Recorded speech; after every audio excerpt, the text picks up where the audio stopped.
화물연대 총파업이 나흘째 접어든 가운데 여수산단 인근 주유소와 수협이 정유업체에서 유류를 공급받지 못하면서 영업을 정지해야 할 위기까지 몰리고 있습니다. 광주광역시 의원 절반 이상이 무투표 당선되고 투표율도 역대 최저를 기록했던 지방선거 이후 정치개혁의 요구가 높지만 민주당은 당권 경쟁에만 매달린다는 비판이 나오고 있습니다.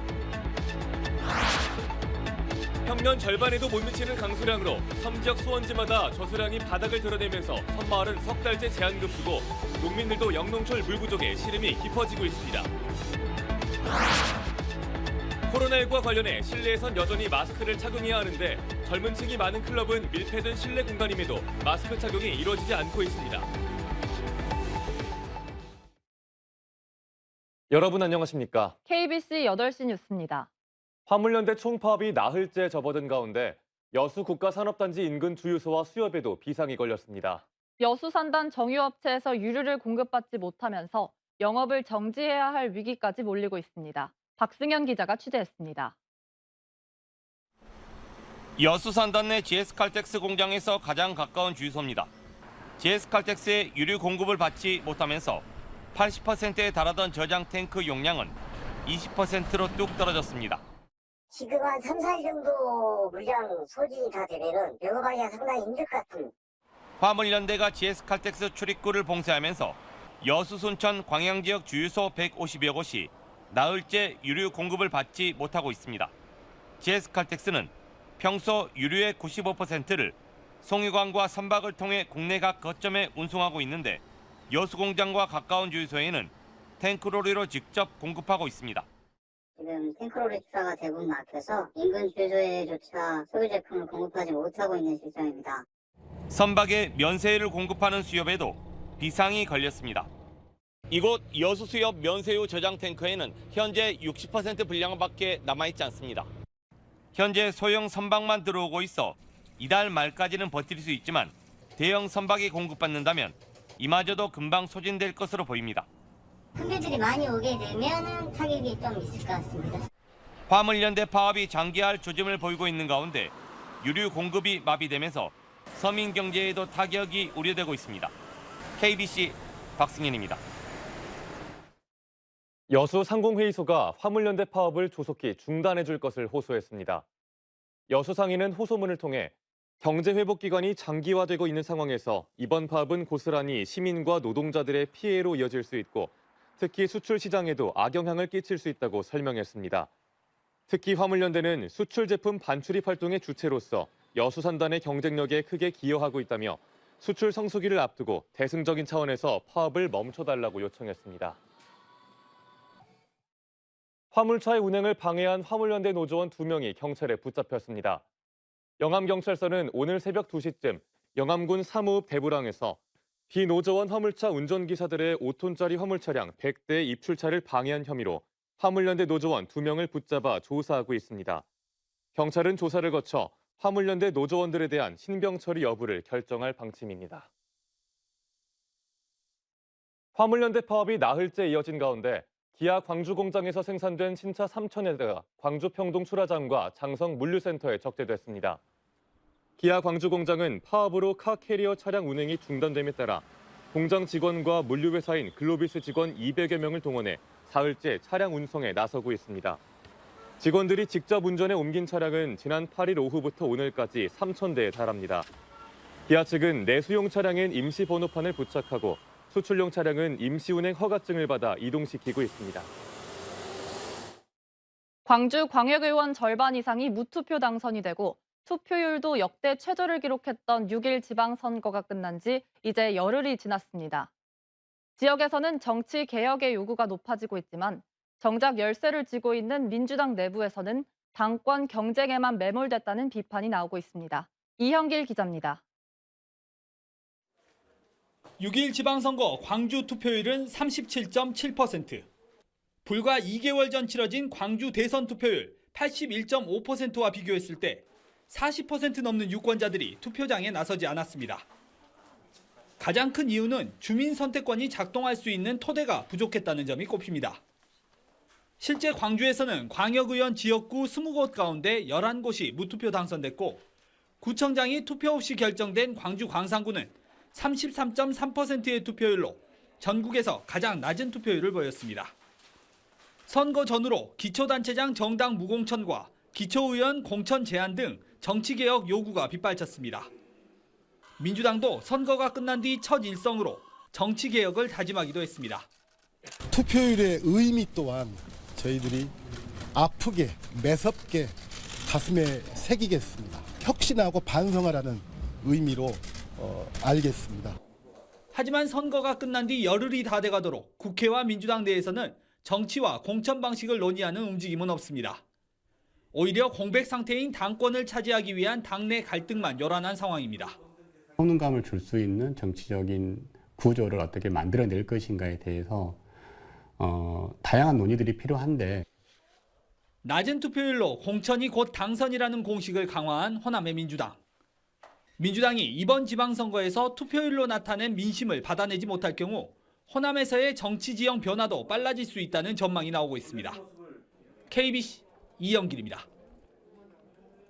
더불어민주당 순천시장 공천 과정에서 갈등을 겪었던 소병철 의원과 노관규 시장 당선인이 협력을 다짐했습니다. 순천시장 인수위원회는 노관규 당선인과 소병철 의원이 지난 9일 만나 8개월 남은 국제정원 박람회 성공 개최를 비롯해 순천시의 주요 현안에 대해 논의하고 협력에 나설 것을 다짐했다고 밝혔습니다. 검찰 선후배인 두 사람은 지난 20대 총선에서 경쟁했고 이번 지방선거에서는 공천에서 배제된 노관규 당선인이 무소속 출마에 나서면서 소병철 의원과 갈등을 겪은 바 있습니다. 광주 지역 국회의원들이 수도권 대학의 첨단학과 증원 움직임에 대해 지방대 위기를 가속화할 것이라고 우려를 발표했습니다.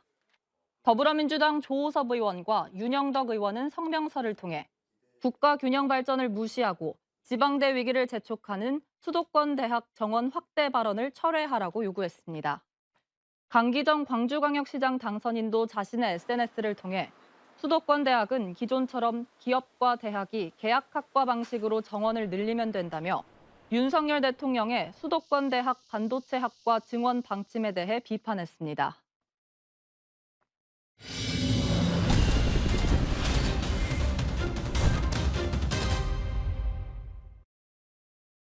최근 남도에도 비 소식이 있었지만 가뭄 해갈에는 역부족이었습니다. 평년의 절반에도 못 미치는 강수량으로 수원지마다 저수량은 바닥을 드러내고 있는데요. 평소에도 물이 부족한 섬마을은 석 달째 제한급수로 주민들의 불편이 이만저만이 아닙니다. 영농철 극심한 물 부족에 농민들의 시름도 깊어지고 있습니다. 이동근 기자의 보도입니다. 완도 복일도와 노화도 주민들의 유일한 식수원인 부항저수지입니다. 계속된 가뭄으로 저수지는 바닥을 점점 드러내고 있습니다.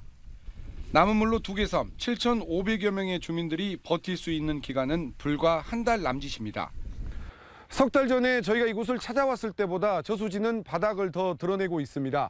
30%에 이르던 저수율도 21%로 계속 떨어지고 있습니다.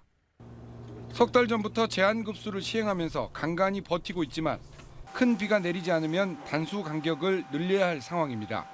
지속적으로 치수원 확보를 위해서 하천에서 물을 치수하고 있고 또 병물 지원 등 주민 불편이 최소화할 수 있도록 군에서는 노력하고 있습니다. 주민들의 걱정은 이만저만이 아닙니다. 급수날 물탱크를 채워서 단수기간 사용하다 보니 아끼고 또 아껴야 합니다. 빨래나 씻는 일도 마음껏 할 수 없다 보니 불편은 날로 커지고 있습니다. 강수량이 굉장히 적어서 주민들이 빨래도 제대로 못하고 목욕 샤워도 제대로 못하고 그리고 생활용수도 제대로 못 쓰고 그렇게 하는 실정입니다. 영농철을 맞은 농민의 마음도 타들어갑니다. 한창 커나가야 할 묘목들은 계속된 가뭄에 잎이 마르고 생육이 더딥니다. 모내기를 마치고 논에 물을 계속 공급해야 하는데 물 부족으로 피해를 입지 않을까 걱정입니다. 한 달 이상 가뭄으로 비가 안 와서 묘목도 많이 죽고 모두 못 심어서 농촌 현실이 엄청 힘든 상황이었습니다. 올해 내린 비의 양은 평년 대비 절반에도 못 미치고 있고 비 소식이 어느 때보다 간절한 상황. 150mm 이상의 큰 비가 내려야 해갈에 도움이 될 텐데 지난 현충일 연휴부터 내린 비의 양은 고작 20mm 안팎에 그쳤습니다. 농업용수는 물론 식수까지 바닥을 드러내는 극심한 가뭄에 야속한 하늘만 쳐다보고 있습니다. KBC 이동근입니다. 코로나19와 관련해 실외 마스크 착용 의무는 해제됐지만 실내에선 여전히 마스크를 착용해야 합니다. 하지만 젊은 층이 많은 클럽은 밀폐된 실내 공간임에도 마스크 착용이 제대로 이루어지지 않고 있습니다. 구영슬 기자가 현장을 다녀왔습니다. 금요일 밤 인파가 붐비는 밀폐된 클럽 안. 마스크를 벗어던진 사람들이 뒤섞여 떼창을 합니다. 담배를 서로 나눠 피우는가 하면 시끄러운 음악 소리 속 밀착해 대화를 나눕니다. 코로나19 감염 따위는 신경 쓰지 않는다는 듯 일탈은 밤새 이어집니다. 들어올 때만 쓰고 놀 때는 아예 다 안 쓴다고 생각하면 될 것 같아요. 불안하긴 한데 다 그렇게 하니까 어쩔 수 없는 것 같아요. 제재도 안 하는 것 같아요. 실외 마스크 착용 의무가 해제됐지만 여전히 실내에선 마스크를 반드시 착용해야 합니다. 감염병 예방법에 따르면 클럽과 같이 실내에 있는 유흥시설에서 마스크를 착용하지 않을 경우 위반 당사자에겐 10만 원 이하, 그리고 관리 운영자에겐 300만 원 이하의 과태료가 부과됩니다. 하지만 광주광역시청이 최근 3년 동안 실내 마스크 미착용으로 과태료 부과나 행정처분을 내린 유흥업소는 단 3건. 위반하고 점검을 하러 나갈 시에는 그 손님들께서 마스크를 착용해버린 바람에 이게 적발을 갖다 잘 이루어질 수 없는 부분들이 좀 많습니다. 코로나19 방역수칙 단속 사각지대에 놓여 있는 유흥업소들. 확산세가 줄어들고는 있지만 느슨해진 방역의 고삐를 다시 죄야 할 때입니다. KBC 구영슬입니다. 한국경발사체 누리호 2차 발사가 닷새 앞으로 다가온 가운데 기상 상황이 발사의 변수가 될 걸로 보입니다. 항공우주연구원은 고흥 나로우주센터에 보관 중인 누리호가 현재 기술적으로 1, 2, 3단 총 조립과 점검을 모두 끝낸 상태로 마지막 전기적인 확인 작업만 마치면 이번 주말 점검창을 닫는다고 밝혔습니다.